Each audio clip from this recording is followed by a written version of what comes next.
want to know what happened and why our baby didn't come home. Joining us now is attorney Ben Crump, who's representing Nolan Wells' family. Thank you so much for joining us, Mr. Crump. Just from where you sit, what are the biggest unanswered questions so far about this case? Obviously, the biggest question is what happened to Nolan Wells. I think the reason I just want to know what happened to my son. I just want to know why he didn't come home. Christine Wells says that slowly now, like she's still testing whether the words are real. Her son Nolan was 18, a college football player. The kind of kid, she says, who documented everything, every gathering, every ordinary afternoon, saved and shared like it mattered, because to him it did. He had plans, football in the fall, school, a future he'd been building toward for years. The kind of ordinary, hopeful plans that make what happened next so hard for his family to reconcile. On the 4th of July, Nolan went out with 3 friends by boat to Horn Island, a barrier island off the Mississippi coast, to celebrate. Those 3 friends came home that night. Nolan did not. 3 days later, his body was recovered from the water, face down, off the same island he'd gone out to celebrate on. And here is the detail that started pulling this entire case apart. His friends told investigators that Nolan chose to stay behind on the island. But according to the young woman they say he stayed behind for, Nolan told her the opposite, that he was heading back to the boat to leave with his friends. 2 accounts of the exact same afternoon, and they cannot both be true. Somebody's version of that day does not match what actually happened, and that contradiction is now sitting at the center of everything. If you're just catching up, here's what you need to know before we go further. Nolan Wells, 18 years old, went to Horn Island by boat with 3 friends on July 4th. He never made it home. His body was found 3 days later. Authorities have said they believe he drowned. His family says that explanation does not hold up, and in the weeks since, one contradiction after another has surfaced. Not all at once. One at a time, quietly, each one making the last one harder to explain away. Let's walk through exactly how this unfolded, because the order matters. For context, Horn Island itself is part of the Gulf Islands National Seashore, a stretch of undeveloped barrier island, accessible only by boat, with no permanent residents, no cell towers, and no facilities of any kind. It's a popular 4th of July destination for exactly that reason. A stretch of untouched coastline where boaters gather for the day and leave by evening. That isolation matters for everything that follows, because it means there were no security cameras, no staff, nothing except the people who were there and whatever they happened to capture on their own phones. It starts with the original story his friends gave. According to Jackson County Sheriff John Ledbetter, Nolan's friends said he wanted to stay behind on the island to talk to a girl and that he planned to catch a ride back with another group later. That was the version that went out first. That was the version repeated publicly by law enforcement. Here is the first crack in it. The young woman Nolan was reportedly with has, according to family attorney Ben Crump, given a different account entirely, that Nolan told her he was heading back to the boat to leave with his friends. Sit with that for a second. The entire justification for leaving an 18-year-old alone on a remote barrier island rests on a single conversation, and the 2 people involved in that conversation are describing it in opposite directions. Then there's the identity of the girl herself. Christine has said that when she was first told what happened, she was told Nolan stayed behind for someone named Katie, and in that same conversation was also told that Katie herself was unaccounted for, and that nobody in the friend group actually seemed to know who she was. Since then, more has come out. Katie's mother, Gracie McCormack, has confirmed publicly that her daughter was in fact the one with Nolan that day. She said Katie has stayed in contact with the family, but that her daughter has no knowledge of what happened to Nolan after the 2 of them parted ways. Take a moment with that. Katie is real. She's accounted for. Her mother has spoken publicly, and nothing coming from Katie's side supports the account the friends gave. She isn't corroborating that Nolan wanted to stay. If anything, The fact that Katie's family has come forward publicly while the friend group has retreated behind attorneys only makes that contradiction louder. This is worth sitting with for a moment, because it's easy to move past quickly in a case with this many moving pieces. The friend's entire explanation for leaving Nolan behind rests on the claim that he chose to stay with Katie. Katie's own account, relayed through her mother, doesn't support that claim. That's not a minor inconsistency in a peripheral detail. It's the load-bearing fact of the whole explanation, and it doesn't hold the weight it's being asked to hold. Now, the phone. Nolan's friends left that island with his phone and his keys. According to Reverend Al Sharpton, that was not something they disclosed to investigators on their own. Christine has said she and her husband were never handed the phone by the friends or by law enforcement. They located it themselves, using a location-sharing app, and retrieved it on their own. When Christine finally opened that phone, she says Snapchat was completely empty. No photos. No saved posts from that day. She checked his second account too, also empty. She's emphasized that Nolan documented everything, constantly, and that a fully blank account after a full day at the beach, surrounded by hundreds of people, isn't something she can explain as ordinary. She's also said she checked the phone before the platform's automatic deletion window had closed, meaning whatever had been there should still have been recoverable if nothing had been removed. Then there's the video. A clip that circulated online appears to capture some kind of argument on or near the island that day. Crump has said he believes a voice on that recording, arguing over a phone, may be Nolan's, though in different interviews, he's described his level of certainty about that identification somewhat differently. What hasn't changed is that a recorded argument from that day exists, and it appears to involve a phone, which now sits inside a larger pattern of things that don't line up. It's worth noting how a piece of evidence like this typically comes to light in a case with no surveillance infrastructure. Horn Island has no cameras of its own, so anything that surfaces has to come from someone's personal phone, someone who happened to be filming something else, or capturing the moment almost by accident, and later recognized what they had. Investigators have specifically asked the public to come forward with original, unedited footage from that day, precisely because footage like this argument video may be the closest thing to direct evidence this case produces, given the setting. Put those three pieces next to each other. A video of an argument about a phone, friends who left the island with that phone, a mother who retrieves it later and finds it wiped, and a story about why he was left behind that's contradicted by the one witness it depends on, a witness whose own family has come forward and offered nothing to support it. Then a judge entered this. Chancery Judge Ashley Cole's son, Warren, was one of the three friends on that boat. Days after Nolan's body was found, Judge Cole posted a lengthy public statement. Legal analysts who've reviewed this case have noted that public statements from sitting judges are unusual, especially when their own child is connected to an active investigation. In her statement, she said Warren was interviewed by the sheriff's department and cooperated fully. She said Warren last saw Nolan around 3 in the afternoon. She said the group left the island around 4:30 because their boat was taking on water and had a mechanical issue with its bilge pump. And she said Nolan made the decision to stay behind and return with another group.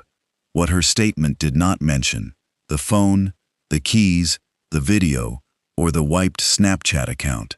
Civil rights attorney Joe Richardson, speaking publicly on this case, raised a broader point, that in a county as small as this one, a sitting judge is likely to have professional relationships across the same prosecutor's office, investigators, and coroner's office now handling this case.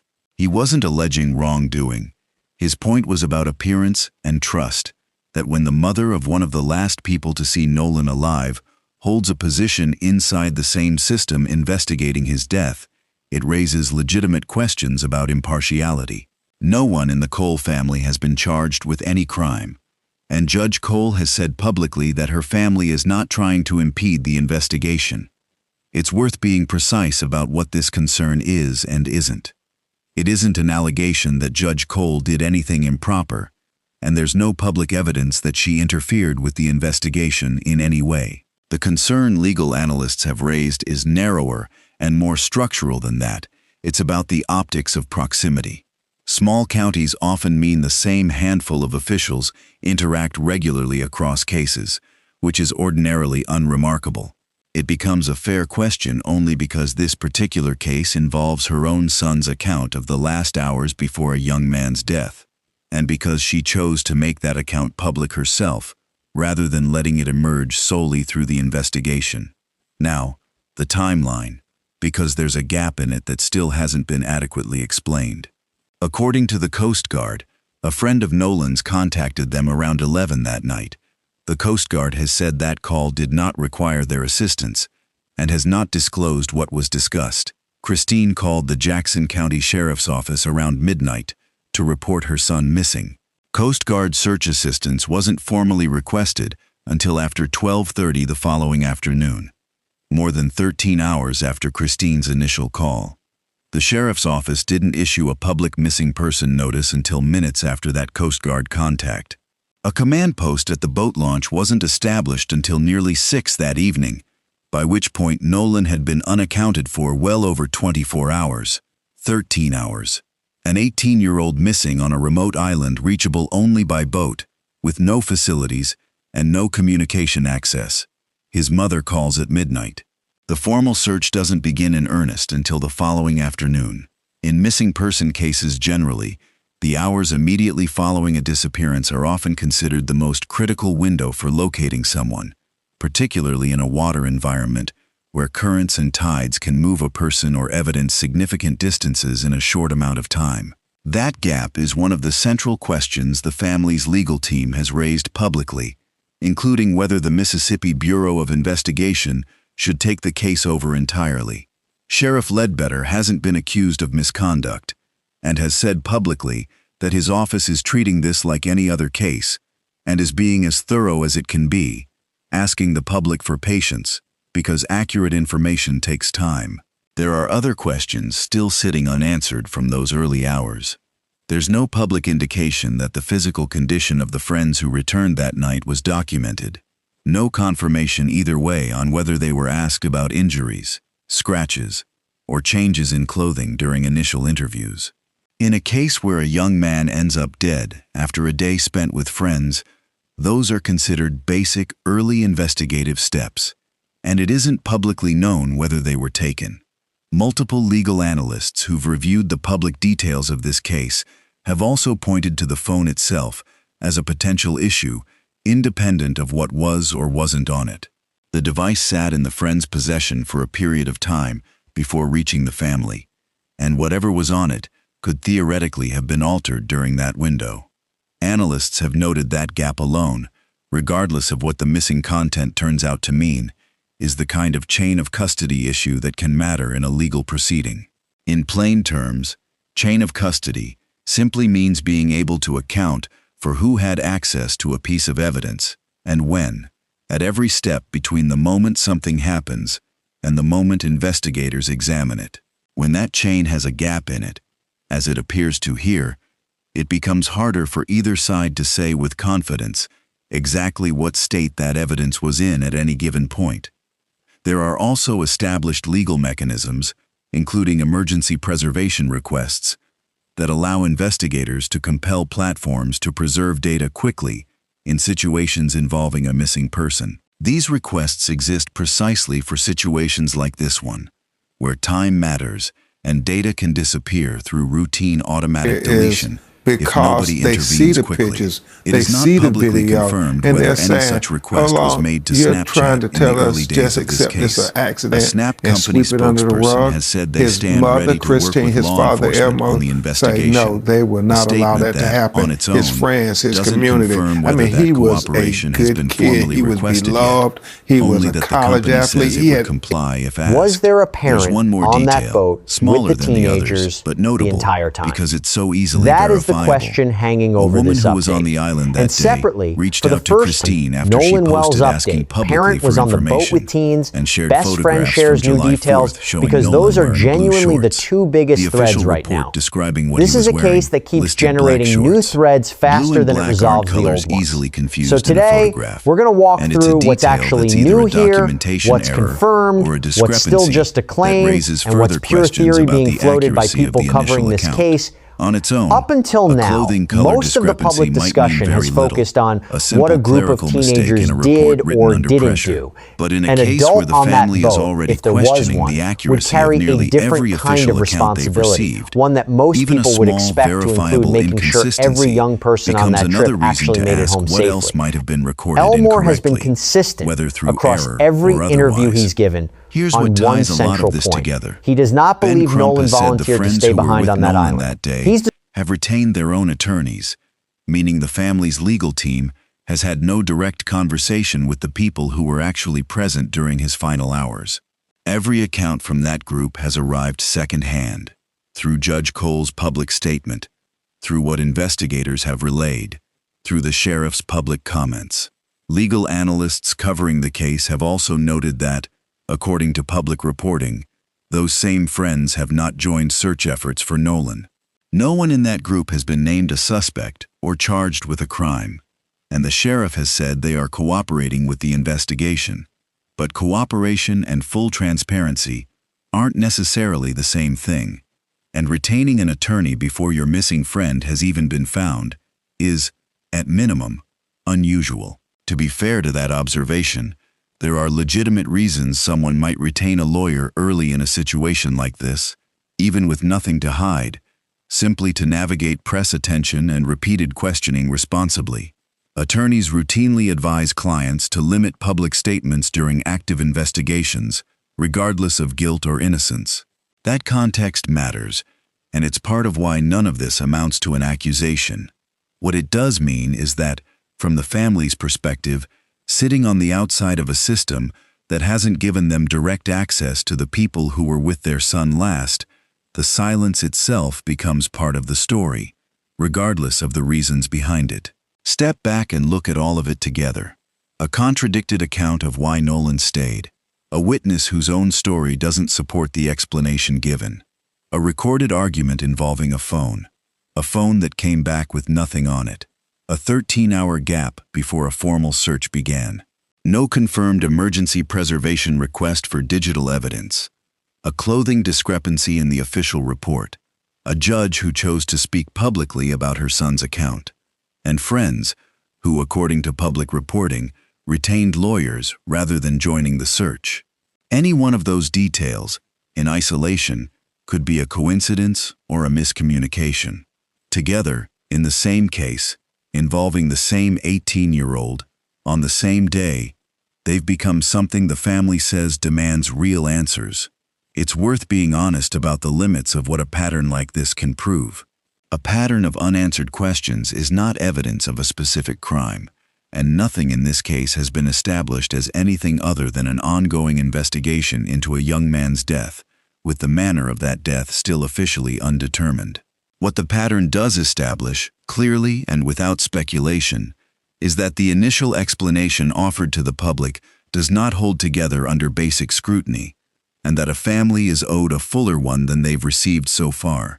So where does this stand right now? The investigation remains open and active with the Jackson County Sheriff's Office. The state medical examiner completed an autopsy on July 7th, but cause and manner of death have not been publicly released, and toxicology results are still pending, with officials saying full results could take weeks.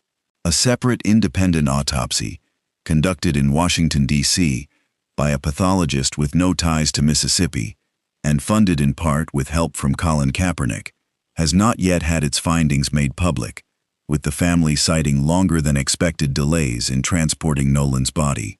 The family has committed to releasing those findings publicly once they're available.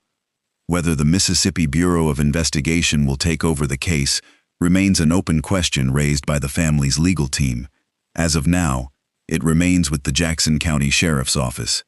The family's legal team says they're working with forensic experts to recover deleted content from Nolan's phone, including Snapchat data and text messages, and have said they intend to turn the device over to law enforcement once their own review is complete. It has not been publicly confirmed whether investigators have independently pursued phone or platform records on their own. Support around the family has grown publicly. Representative Benny Thompson has called for a transparent and timely investigation. Tyler Perry is covering funeral expenses. Reverend Al Sharpton is set to officiate the funeral. Spike Lee appeared at the family's press conference in Harlem. That level of public attention has put additional pressure on local authorities to explain decisions that might otherwise have drawn far less scrutiny, from the 13-hour search gap to the handling of the phone. Whether that scrutiny changes the pace or direction of the investigation remains to be seen, but it has undeniably kept this case in the public eye in a way many similar cases never achieve. Christine has told reporters she keeps pushing through her grief because she needs to know she did everything possible to find out what happened to her son. Nolan's father, Elmore, has said his son had a plan: football, school, a future, and that he was supposed to be back at practice that Monday, not the subject of a missing persons flyer. Here's what we still don't know. We don't know the official cause of death. We don't know what the independent autopsy found. We don't know what was on Nolan's phone before it went blank, or who was responsible for that. We don't know what was said in that 11 p.m. call to the Coast Guard, or why it was determined not to require their response.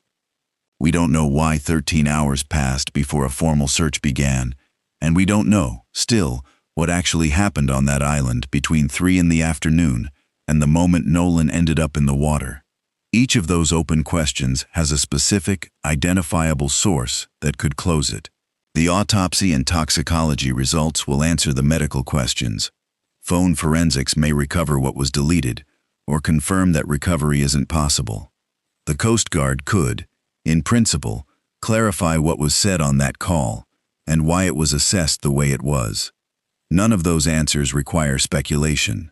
They require the relevant parties to release what they already have, which is precisely what the family's legal team has been publicly asking for.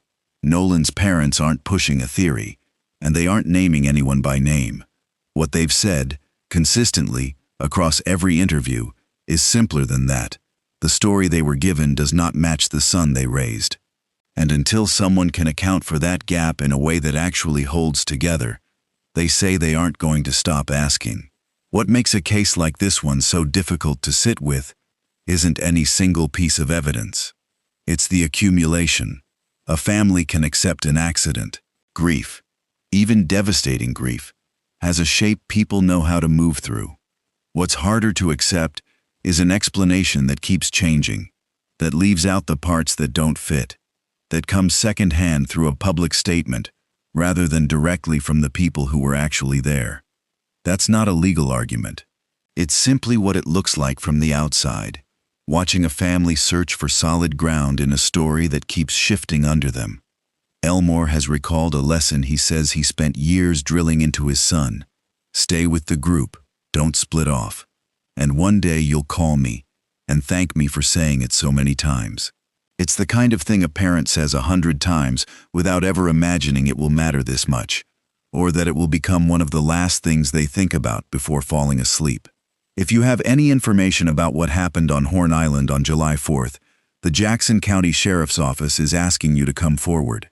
That includes original photos, videos, and any recollection of arguments or unusual activity on the island that day, particularly anything from the northwest tip of the island, where much of the confirmed activity is believed to have taken place.